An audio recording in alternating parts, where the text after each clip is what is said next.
Hola amigas, amigos, bienvenidas a Tecnosfera.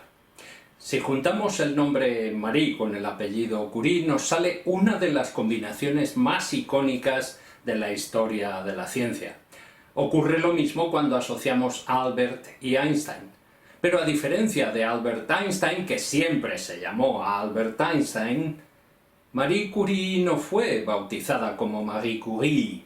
Esta es la historia de cómo María Salomea Skłodowska se convirtió en Marie Curie, y no fue simplemente por casarse con un señor que se apellidaba Curie. Sígueme y te la cuento.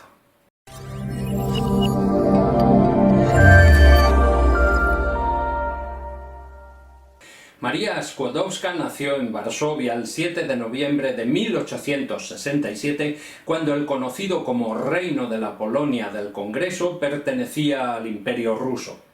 Fue la más joven de los 5 hijos de una pareja de maestros que perdió su hacienda apoyando las sublevaciones patrióticas que pretendían el restablecimiento de la independencia de Polonia. De modo que María creció en un ambiente frugal, aunque siempre apoyada por lo que le quedara de su familia. Y digo lo que le quedara porque su madre falleció de tuberculosis cuando ella tenía simplemente 10 años. Y la hermana mayor, Zofia, había muerto de tifus 2 años antes, probablemente contagiado por uno de los jóvenes estudiantes que alojaban en su casa para suplementar sus ingresos en tiempos de pobreza.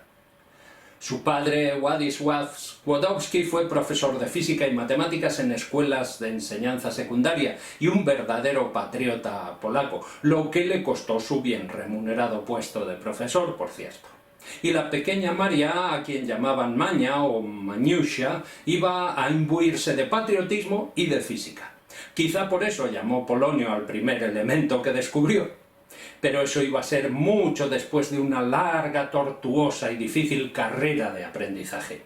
Aprendizaje de ciencia, pero también aprendizaje de cómo vencer las reticencias y las duras resistencias de una sociedad patriarcal ante el empuje de una mujer que quería aprender y seguir aprendiendo. La vida en la ciudad de Varsovia en el siglo XIX no era como en la Edad Media, menos mal.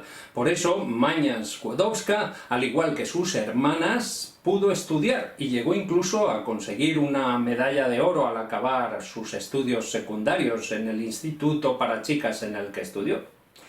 Era junio de 1883, tenía 15 años.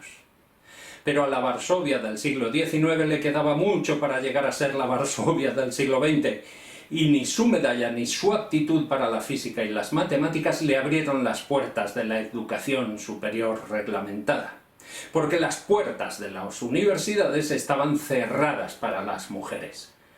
Sin embargo, María consiguió estudiar en un foro alternativo, la Universidad Flotante, así llamada porque no tenía una sede fija.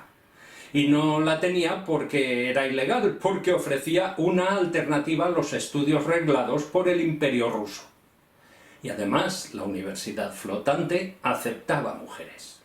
Gracias a la Universidad Flotante, María estudió física, y su hermana Bronisława, a quien llamaban Bronia, pudo estudiar medicina. Al igual que Józef, el único hermano que sí pudo estudiar medicina en la Universidad de Varsovia. Su hermana Elena también estudió y se dedicó a la educación, una familia muy bien educada para la época, sin duda. Pero Maria y Bronisława querían más, aspiraban a estudiar en París, en el corazón cultural de Europa, y trazaron un plan. Bronia iría primero a estudiar medicina a la Sorbona y María la apoyaría económicamente desde Polonia, para unos años después invertir los papeles y que María pudiera estudiar en París con el apoyo económico de su hermana.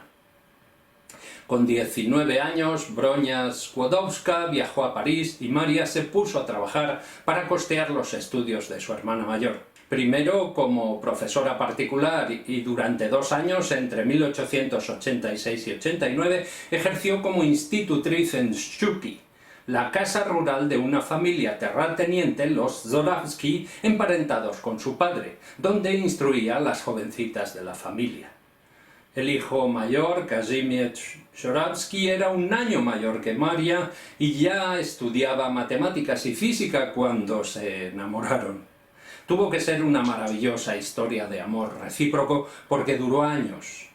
Pero cuando el joven confesó a sus padres su intención de casarse con Maria, se opusieron tajantemente a que se desposara con la pariente pobre y le amenazaron con dejar de pagar sus estudios. Maria acabó dejando la casa rural, pero aún siguió esperando. Casi 5 años mantuvo la esperanza. Mientras tanto, su hermana Bronia había acabado sus estudios de medicina y en 1890 se graduó como ginecóloga y obstetra y se casó con el también médico y también polaco exiliado Kazimierz Dusky. Les iba bien y Bronia invitó ese mismo año a Maria a vivir con ellos en París para completar finalmente la segunda parte de su acuerdo. Maria dudaba, no creía contar con el dinero necesario. Siguió trabajando un tiempo y con algo de ayuda económica de su padre, finalmente se decidió. En 1891 Maria Skłodowska se mudó a París. Vivió durante un tiempo con su hermana y su cuñado, pero la casa estaba muy lejos de la Universidad de la Sorbona, donde estudiaba, y decidió alquilar una pequeña buhardilla más cerca de la universidad, donde vivió años de poca comida y mucho frío, subsistiendo apenas con lo que ganaba con tutorías vespertinas. En 1893, Marie Skłodowska consiguió su primer grado en física y se puso a trabajar en el laboratorio industrial de Gabriel Lippmann entre 1894 y 95, donde investigó las propiedades magnéticas de diversos metales y aceros. Pero Maria quería más y buscaba ampliar su espacio de trabajo. Su colega y compatriota Józef Wierusz Kowalski le presentó a un joven instructor que trabajaba en la ESPCI, l'École supérieure de physique et de chimie industrielle de la ville de Paris. Su nombre era Pierre Curie. También era físico y estaba interesado en el magnetismo. Quizá él podría ofrecerle el espacio que buscaba. Lo cierto es que el laboratorio de Pierre no era muy grande, pero pudo ofrecerle algo de espacio, lo suficiente para que Marie empezara a trabajar en serio. Bueno, y el resto ya es historia, ¿no? Ya sabes, está en todas las enciclopedias y vídeos sobre Madame Curie, su boda con Pierre, cómo trabajaron juntos de forma tremendamente precaria en un cobertizo con goteras, el descubrimiento del polonio y del radio, el premio Nobel de Física para ambos en 1903, la muerte prematura de Pierre en un accidente de tráfico, el segundo premio Nobel para ella, en este caso de Química en 1911, y la gloria. Pues ya está. Menudo spoiler. O quizá no, quizá sería interesante seguir averiguando cómo Maria se convirtió en Marie Curie después de haber conocido a Pierre. Porque siguiendo la tradición de la época, su apellido cambió al casarse con Monsieur Curie. Pero esa joven no era todavía la Marie Curie que todo el mundo, bueno, casi todo el mundo, acabaría respetando en vida y venerando universalmente tras su muerte. Ese icono de la ciencia estaba por forjar, y al igual que el trabajo en la forja fue un proceso lento y difícil. Pues bien, habíamos dejado a la parejita feliz en 1894 en ciernes de una relación profesional que evolucionó muy rápidamente hacia una personal. Les unía enormemente su amor por la ciencia, pero estaba claro que había algo más. Marie veía en la mirada clara de Pierre y en su sonrisa algo que le inspiraba confianza. Pierre también debió de ver algo especial en Marie porque antes de un año le pidió matrimonio. Al principio Maria dudó porque seguía pensando en regresar eventualmente a Polonia para continuar su carrera científica en su tierra natal.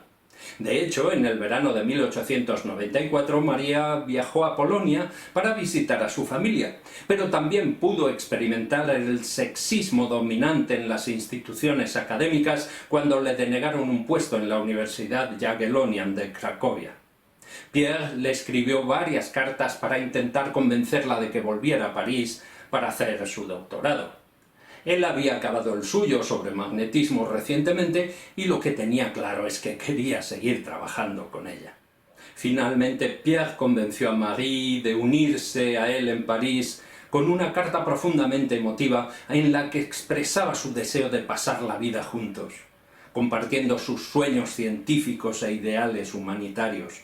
Llegó incluso a dejarle claro cuánto deseaba estar con ella, asegurándole que la seguiría a Polonia aunque eso significara trabajar como un mero profesor de francés. A ver, que ser profesor de francés es un trabajo muy digno. Yo tuve una excelente profesora de francés.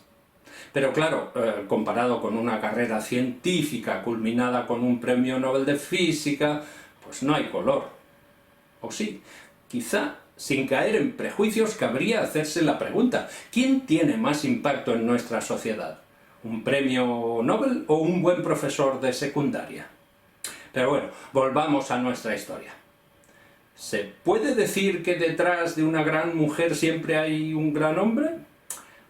Bueno, no sé, me parece que la frase generaliza demasiado, pero en mi opinión la comunión entre Pierre y Marie Curie es un caso en el que sí, la gran Marie Curie iba a encontrar el apoyo, la comprensión y el amor que necesitaba para desarrollar más que plenamente su potencial. Se casaron con una sencilla ceremonia civil el 26 de julio de 1895, el mismo año en el que Wilhelm Röntgen descubrió los rayos X y un año antes de que Henri Becquerel descubriera que las sales de uranio emiten por sí mismas una radiación tan penetrante como aquellos misteriosos rayos, que por cierto fueron bautizados X precisamente por el desconocimiento inicial de su naturaleza. En 1897 Marie Curie había decidido realizar sus tesis sobre la radiación del uranio. Llamó su atención que, a diferencia de los rayos X, que son inducidos por una fuente externa de energía, los rayos del uranio parecían provenir de los propios átomos de uranio, y eso era totalmente inaudito. Hay que tener en cuenta que antes del descubrimiento del electrón por parte de J.J. Thomson, precisamente en 1897, los átomos eran indivisibles. ¿Qué extraño poder interno del uranio generaba esa radiación? ¿Habría quizá otros elementos capaces de generar una radiación similar? El director de la tesis de Marie Curie fue el mismísimo Henri Becquerel, pero no fue él quien le propuso el tema. Al contrario, la propia Marie tuvo claro su proyecto de investigación desde el principio. Una propuesta de trabajo que a Becquerel le tuvo que parecer interesantísima, obviamente. Tomando minerales de uranio como la pechblenda como punto de partida, Marie se dedicó a aislar uranio y a cuantificar sistemáticamente su radiación. Para sus medidas usó un electrómetro que habían desarrollado años antes su marido Pierre y su cuñado Jacques Curie cuando descubrieron la piezoelectricidad. Porque, ojo, Marie Curie demostró ser una crack de la física y de la química, pero Pierre ha pasado a la historia como uno de los grandes pilares del magnetismo y la electricidad. Pues eso, que Marie Curie era una persona genial rodeada de genios. Lo que no era genial en absoluto fueron los medios a su alcance. Pierre consiguió que la institución donde él trabajaba, la SPCI, cediera a Marie un viejo cobertizo que había sido una sala de disección años atrás, para que pudiera empezar a trabajar. Y allí pudo alargar su trabajo sobre magnetismo de aceros mientras le daba vueltas al tema de su tesis doctoral, pero sin apoyo económico de la SPCI. Aquel cobertizo acabaría pasando a la historia como el precario techo que albergó el trabajo del aislamiento y medidas de muestras de uranio por parte de Marie y su marido. Los premios llegarían después. Pero para empezar, Marie Curie no tuvo más patrocinio que el de empresas metalúrgicas y mineras proveedoras de muestras. Al fin y al cabo, en aquel cobertizo o en otros laboratorios de la SPCI, ella pudo estar trabajando inicialmente en el magnetismo de aceros hasta 1896 o 97, cuando finalmente se obsesionó con su trabajo con el uranio. ¿Será posible que los medios materiales para su proyecto más importante provinieran en parte de otros proyectos con otros objetivos distintos? Pues yo no puedo asegurar que fuese así, pero sí que es absolutamente verosímil. La investigación científica funciona así. por mucho que eso irrite a según qué auditores y gestores de recursos. 1897 fue un año fecundo para la ciencia. Fue el año del descubrimiento del electrón, de la síntesis de la aspirina, de la invención de la radio y del comienzo del trabajo de Marie Curie sobre la radiación del uranio. Además, el 12 de septiembre de 1897 nació Irene, su primera hija, que acabaría siendo también galardonada con el Premio Nobel de Química junto con su marido. ¿Cómo pudo Marie Curie llevar a cabo su extenuante trabajo de investigación en el viejo y miserable cobertizo y criar a Irene y 7 años después a Eve?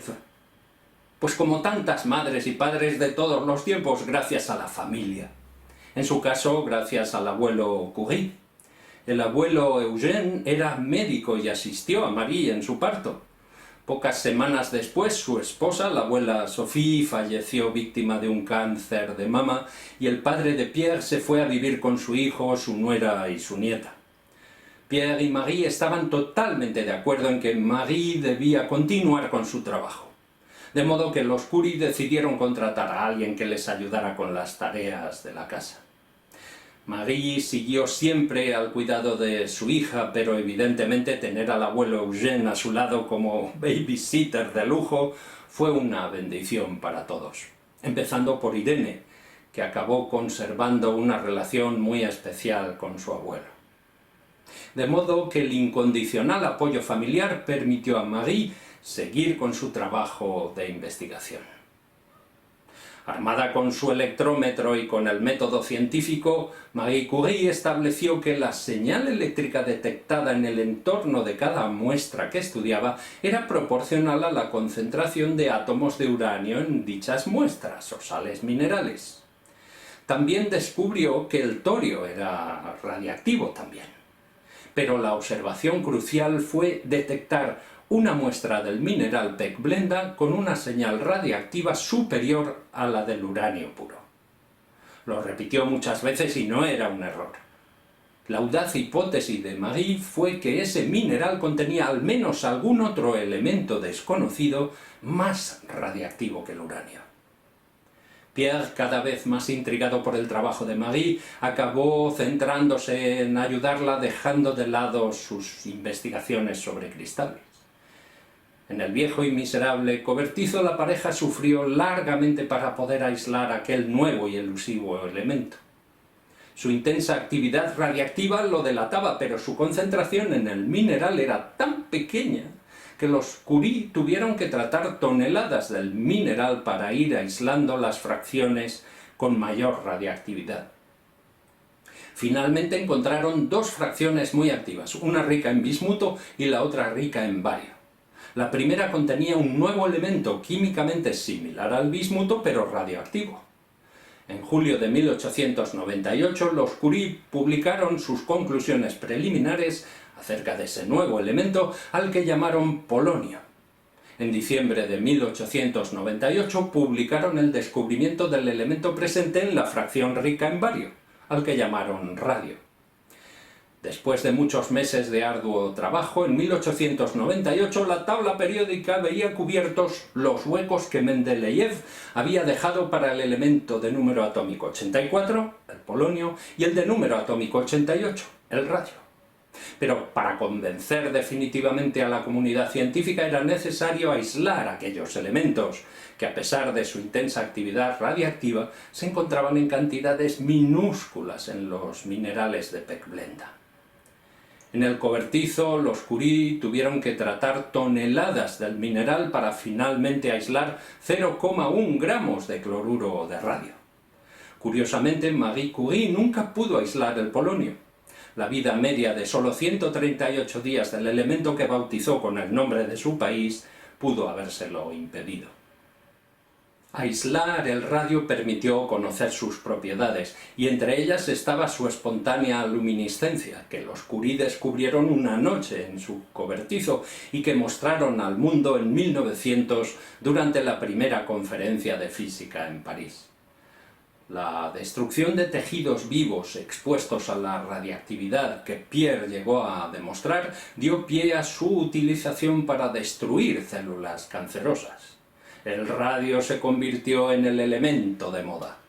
Charlatanes y negociantes legítimos hicieron su agosto, pero no los Curie, que habían publicado y no patentado sus procedimientos para aislar el preciadísimo elemento. Seguían siendo tiempos difíciles para la pareja y tuvo que darse una oferta de trabajo para Pierre en Ginebra para que el aparato académico francés se dignara ofrecerle una cátedra en la Sorbona, con tal de que no se marchara a Suiza. Marie Curie defendió su extraordinaria tesis doctoral en junio de 1903 en presencia de su hermana Bronia, venida desde Polonia para la ocasión. Pero pareciera que las desgracias personales se empeñaban en nublar sus éxitos científicos. En agosto de 1903, Marie sufrió un aborto espontáneo. Su querido padre había fallecido un año antes, en 1902, y Pierre llevaba tiempo con una salud cada vez más precaria. 1903 supuso un punto de inflexión en la vida de Marie Curie. Acabó su tesis y empezó el resto de su vida como científica. Porque ese año empezó a gestarse el principio de su reconocimiento, aunque no precisamente gracias a la Academia Francesa de las Ciencias, que nominó a Henri Becquerel y a Pierre Curie, pero no a Marie, para el Premio Nobel de Física. Y aquí entra en escena un actor poco conocido del drama vital de los Curie, el matemático sueco Magnus Gösta Mittag-Leffler, por entonces miembro del Comité de Nominaciones del Nobel y adelantado defensor del papel de las mujeres en ciencia. Mittag-Leffler escribió una carta a Pierre Curie advirtiéndole de la situación. Pierre le respondió afirmando categóricamente que un reconocimiento del trabajo sobre radiactividad como el Nobel tendría que incluir necesariamente a Marie, dada su contribución nuclear al mismo. Válgame el juego de palabras, que el núcleo atómico no se había descubierto todavía. En diciembre de 1903, el Premio Nobel de Física fue otorgado a Henri Becquerel y Pierre y Marie Curie por el descubrimiento y las investigaciones de los cuerpos radioactivos. Del premio, los Curie aprovecharon el dinero que les sirvió para financiar sus investigaciones y para contratar por primera vez a un asistente de laboratorio. La fama les abrumaba, les sobraba, los periodistas y fotógrafos los requerían y no les dejaban trabajar. Pierre se quejaba más. Entre 1898 y 1904 había publicado 25 artículos científicos, pero no pudo publicar nada durante los 2 años siguientes. María dio a luz a su segunda hija, Eve, en diciembre de 1904 y ambos siguieron sus carreras científicas, ya no en el viejo cobertizo miserable, sino en la Sorbona. En abril de 1906 la vida parecía sonreír a la familia Curie, pero la vida no sabe sonreír indefinidamente y el lluvioso jueves Pierre no pudo cumplir con su agenda. Después de una reunión de profesores en la universidad, se dirigía apresuradamente bajo su paraguas a una reunión con su editor, cuando un carro de caballos pesadamente cargado lo arrolló y acabó con su vida. ¿Qué puede uno hacer cuando la vida la golpea así? Marie Curie no se rindió. Recordó lo que le había dicho su compañero de vida acerca de seguir con su trabajo, y siguió. Marie rechazó la pensión vitalicia que le ofreció el gobierno francés para compensar la muerte de su marido. Se sentía perfectamente capaz de mantener su casa y a sus hijas por sí misma. Pero sí que aceptó la oferta que la universidad le hizo el 13 de mayo de 1906, ocupar el puesto de su difunto marido. Su decisión la convirtió en la primera mujer en ocupar una cátedra y enseñar en la Sorbona. Además de la investigación y la docencia universitaria, además de la tecnología basada en sus investigaciones que ella ayudó a crear, Marie iba a aprender cómo crear una institución científica. En 1909 el Instituto Pasteur y la Universidad de París firmaron un acuerdo de colaboración para construir un moderno laboratorio de investigación para Marie Curie. Me la puedo imaginar recordando los continuos esfuerzos de Pierre por conseguir un laboratorio decente para sus investigaciones. Llevó tiempo, pero el Instituto del Radio de París se inauguró en 1914. Allí se gestaron nuevos descubrimientos, nuevas técnicas radiológicas y también nuevos premios Nobel. Allí Irene Curie conoció en el laboratorio a su futuro esposo, Frédéric Joliot. Ambos, que cuando se casaron decidieron cambiar sus apellidos a Joliot-Curie, compartieron el Premio Nobel de Química de 1935 por la síntesis de nuevos elementos radioactivos. Y así el círculo de la vida se cierra y el relato se completa, ya sabes, lo demás es historia. Ah, no, pero espera, si no te he contado nada de los escándalos de Marie Curie, ni de su trabajo en lo que hoy llamaríamos una ONG, ni de su segundo premio Nobel. Por favor, qué cabeza tengo. A ver, habíamos dejado a Marie viuda, reencontrando vida con su trabajo y con el cuidado de sus hijas. El cuidado y la educación, porque entre 1906 y 1908, Marie y otros padres y madres, descontentos con la rígida educación formal francesa, organizaron un proyecto de educación cooperativa en el que cada uno daba una clase semanal de temas de su especialidad. De modo que Irene, junto con otros 8 o 9 niños y niñas, se benefició de clases de matemáticas, ciencias, historia, literatura y arte, compartidas por adultos amantes del saber y apasionados por sus disciplinas. Pero la mayor parte de la actividad de Marie se centró en el aislamiento del radio, en confirmar su existencia como un nuevo elemento, en determinar su peso atómico, en establecer estándares para las emisiones del radio, con la introducción del Curie como unidad de medida. Todo ello junto con sus clases de física en la universidad. Su reputación era excelente, pero cuando en noviembre de 1910 Marie Curie se postuló como candidata para un asiento vacante en la Academia Francesa de las Ciencias, un sector de la prensa más conservadora alimentó una campaña de desprestigio para favorecer al otro candidato, un físico de 66 años afín a su ideología. El cóctel de xenofobia, machismo e incluso infundado antisemitismo funcionó, y un tal Edouard Branly del Instituto Católico de París, el inventor del coesor, acabó sentándose en el sillón de la Academia por 2 votos de diferencia.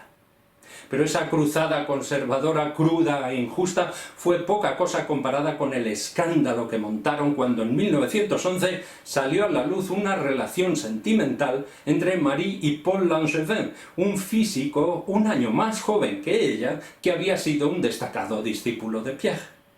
Ya hacía casi 5 años que Marie había enviudado cuando empezó esa relación, pero no se lo perdonaron.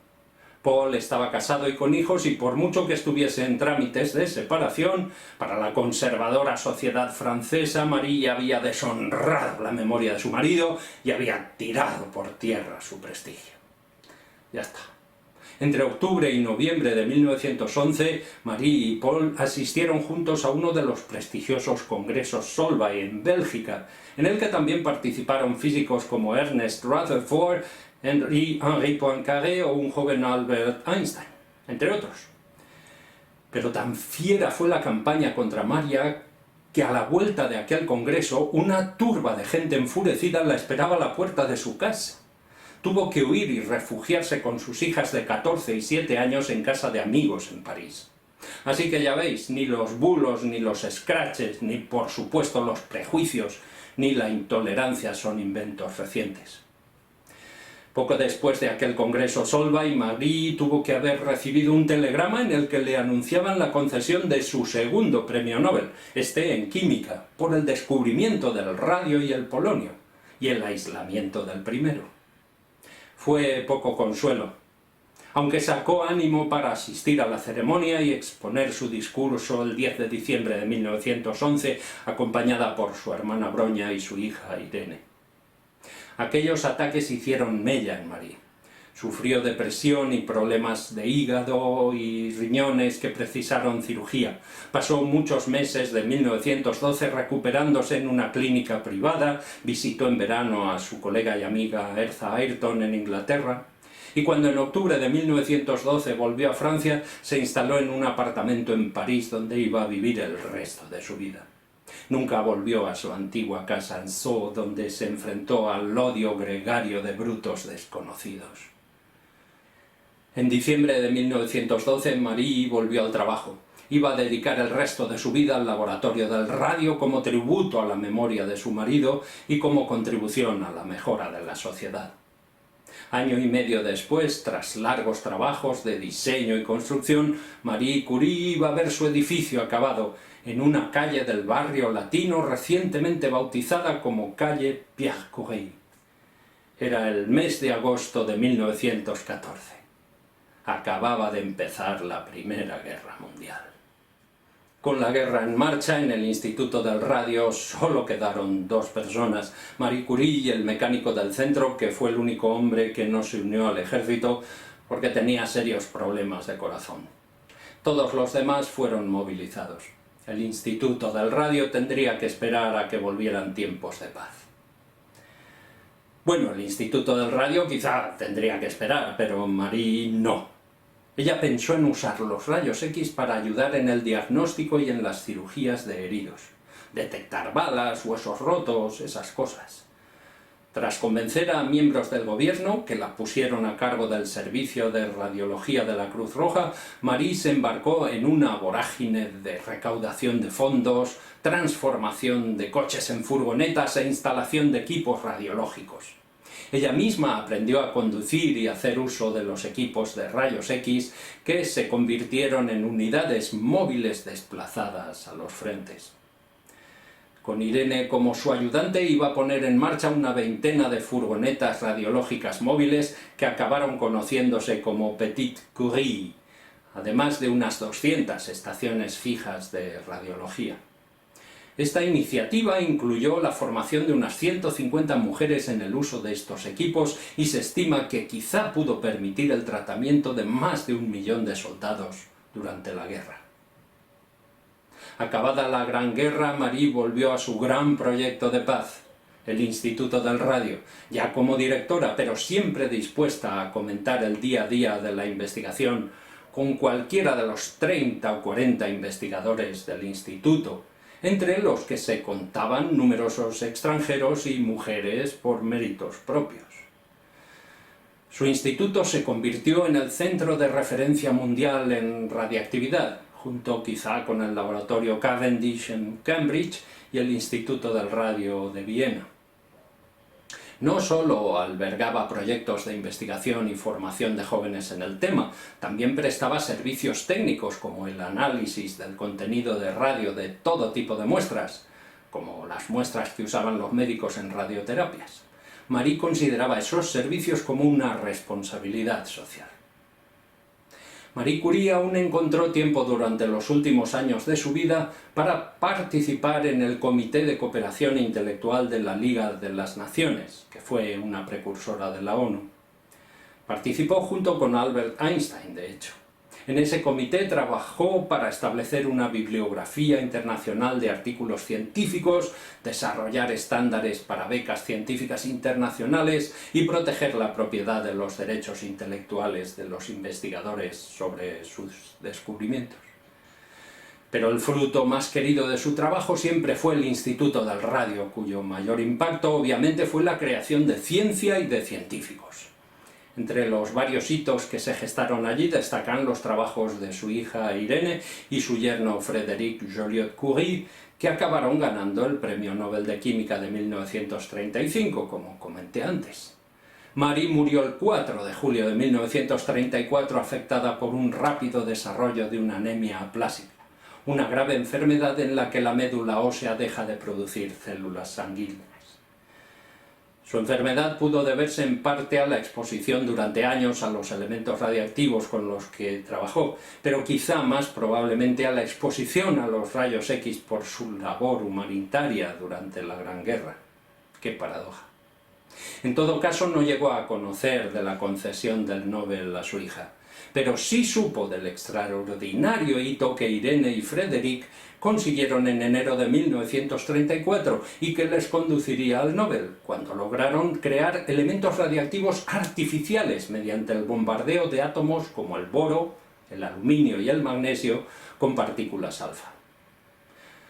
La noticia del fallecimiento de la universalmente famosa Marie Curie llegó a los últimos rincones del mundo civilizado a través de la prensa internacional. Kazimierz Jorawski, su primer amor, debió de leerla consternado en su Polonia natal.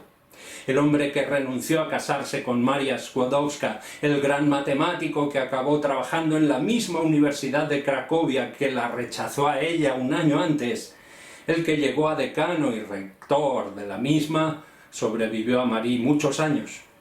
Hay quien afirma que en una ocasión lo vieron mirando fijamente a la estatua de Marie frente al Instituto del Radio. Quizá no era él, pero seguro que él mismo se lo preguntó muchas veces como nos lo preguntamos nosotros ahora. ¿Cómo habría sido la vida de Maria Skłodowska si se hubiera casado con Kazimierz Jorawski? Acabarían viviendo y trabajando toda su vida en Polonia, como ella quería. Habría acabado Maria Jorawska de profesora en la Universidad Jagiellonian de Cracovia. Es imposible saber cuál hubiera sido su destino, entre otras cosas porque el destino no existe. Y porque la enorme determinación de Maria la podría haber llevado muy lejos en cualquier caso. Pero parece difícil pensar que hubiera podido descubrir el polonio y el radio en Polonia. ¿Habría llegado a conseguir 2 premios Nobel? En realidad no tiene sentido hacerse esas preguntas. Lo que sí tiene sentido es apreciar cómo Maria Skłodowska forjó su propia trayectoria vital, haciendo de la necesidad virtud una y otra vez, cómo no solo aprovechó sus oportunidades, sino que a menudo las creó. En definitiva, como una mujer valiente y decidida como ella, con tantas y tantas barreras en su camino, supo hacer historia. Historia sin apellidos. Hasta pronto.